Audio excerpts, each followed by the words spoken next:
Assalamualaikum students. Today we'll discuss about linear momentum. आपने Newton third law पढ़ लिया होगा और इसकी जो एग्जांपल्स हैं वो काफी उससे रिलेट करती हैं। अच्छा, लीनियर मोमेंटम हमारे पास होता क्या है? चलिए इसको डिफाइन करते हैं first. Linear momentum is the product of mass and velocity. mass and velocity। और आपके पास कोई ऑब्जेक्ट है, अगर उसका mass है और उसके पास क्या है, वेलोसिटी है, तो उसके पास क्या होगा? उसके पास मोमेंटम होगा। ओके। और जो मोमेंटम का यूनिट है वो हमारे पास क्या होता है? चलिए वो देखते हैं। पहले तो इसको देखते हैं मैथमेटिकली इसको लिखा कैसे जाएगा।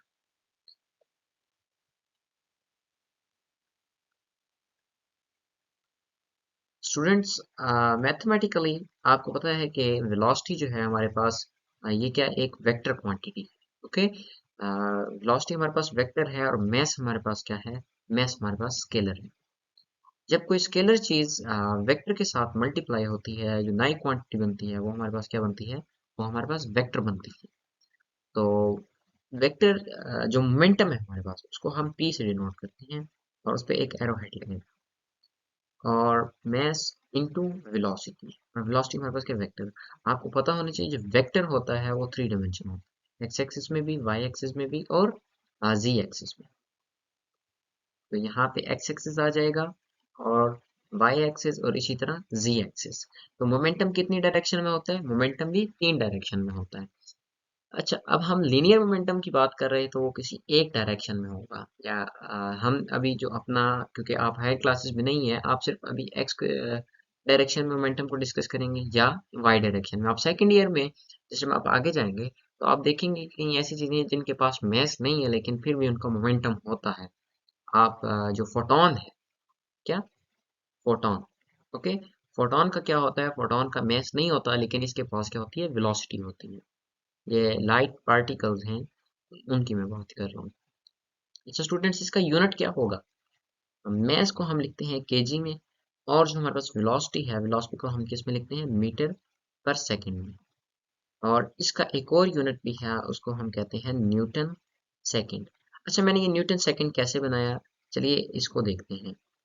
अम, ये हमारे पास किसके बराबर आ रही है? ये हमारे पास यूनिट ऑफ मोमेंटम। ओके।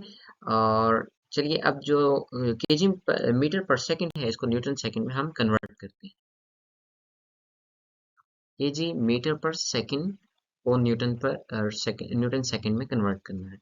आप क्या करें, जो केजी मीटर पर सेकंड है इसको मल्टीप्लाई और डिवाइड करें सेकंड से। ठीक है। आपने क्या करना है? सेकंड से मल्टीप्लाई करना है और सेकंड से डिवाइड करना है। तो आप इस सेकंड को आप इसके साथ मल्टीप्लाई कर दें, तो ये हमारे पास क्या बन जाएगा? केजी मीटर पर second square into second. Okay students, अब ये देखें केजी मीटर पर सेकंड स्क्वायर हमारे पास क्या होता है? आपने पढ़ा हुआ है F is equal to M A. तो हमारे पास जो एम ए, एम से केजी और ए का क्या होता है? मीटर पर स्क्वायर सेकंड। तो ये हमारे पास किसके बराबर होता था? ये हमारे पास न्यूटन के बराबर होता था। तो आप अब देख सकते हैं जो पी का कन्वर्जन थी मोमेंटम की केजी मीटर पर सेकंड से न्यूटन सेकंड में, तो ये किस चीज़ के बराबर होगी? ये हमारे पास न्यूटन के बराबर होगी। और ये डायरेक्ट क्या आ जाएगा इसका? सेकंड। ये देखें हमने कन्वर्ट कर लिया। जो दूसरा यूनिट है किस तरह ड्राइव करते हैं ये मैंने आपको बता दिया। अच्छा स्टूडेंट्स, इसकी डायमेंशन देखते हैं। इसके पास जो डायमेंशन है मोमेंटम की वो हमारे पास क्या होती है?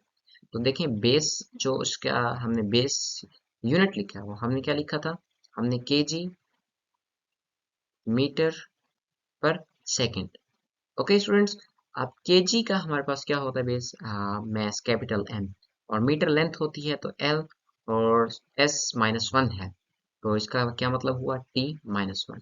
तो ये आप देख सकते हैं हमारे पास जो डायमेंशंस आ गई किसकी? मोमेंटम की। हमारे पास M L T minus one आई। अच्छा, अब आप ये देखें कि जो मोमेंटम है ये हमारे पास क्या था? इसका रिलेशन क्या था? M we.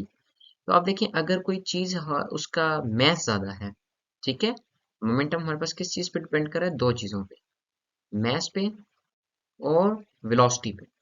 अगर किसी चीज की वेलोसिटी ज्यादा है और मैस कम है, और किसी चीज की मैस ज्यादा है और वेलोसिटी कम है, तो क्या होगा? मोमेंटम बराबर रहेगा।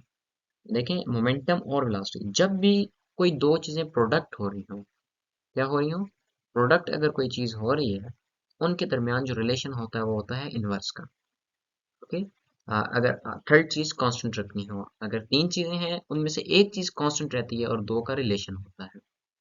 अब देखें, मैं आपको बताता हूँ। देखें, पी को अगर हमने कांस्टेंट रखना है तो रिलेट क्या करेंगे, मास और वेलोसिटी।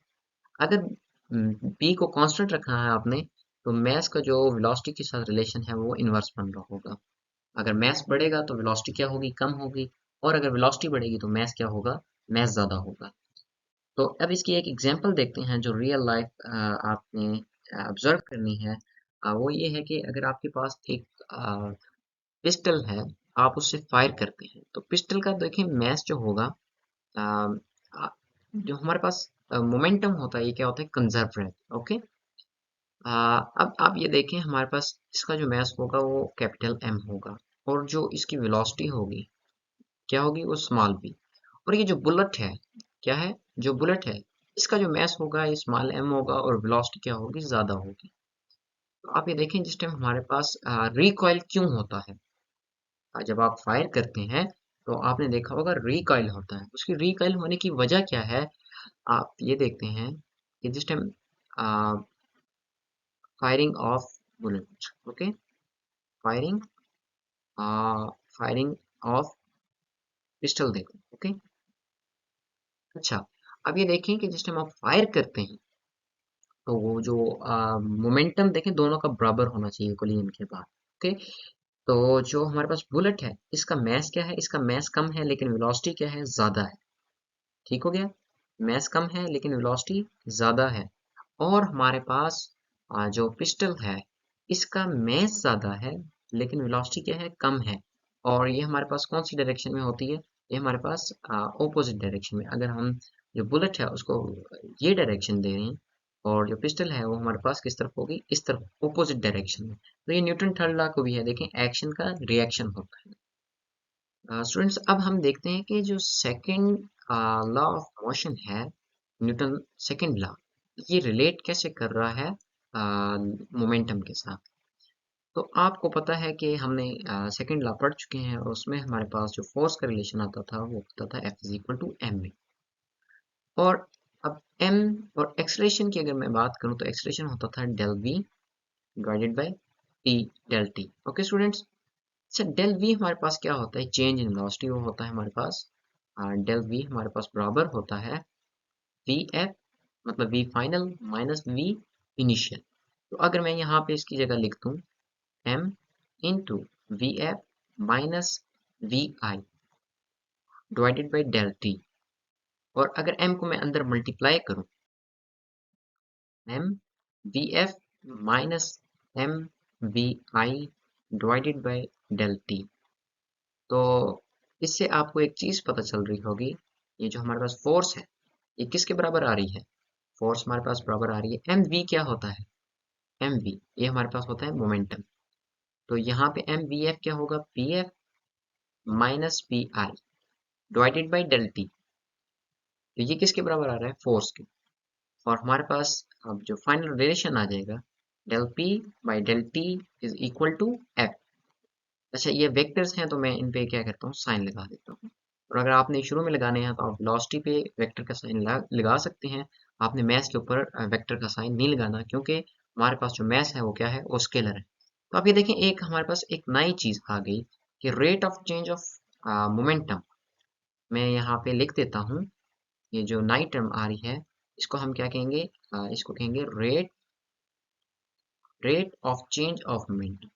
ठीक है, टाइम के साथ मोमेंटम का चेंज होना क्या कहलाता है, हमारे पास फोर्स कहलाता है। Rate of change of momentum is called is called force, is called force। अच्छा स्टूडेंट्स, ये आप देखें कि जो हमारे पास न्यूटन सेकंड लॉ है वो मोमेंटम के साथ मैंने उसको रिलेट किया कि देखें जो rate of change of momentum is called force. ये भी न्यूटन सेकंड लॉ से ही ड्राइव किया है मैंने। Okay students, thank you very much, अल्लाह हाफिज़।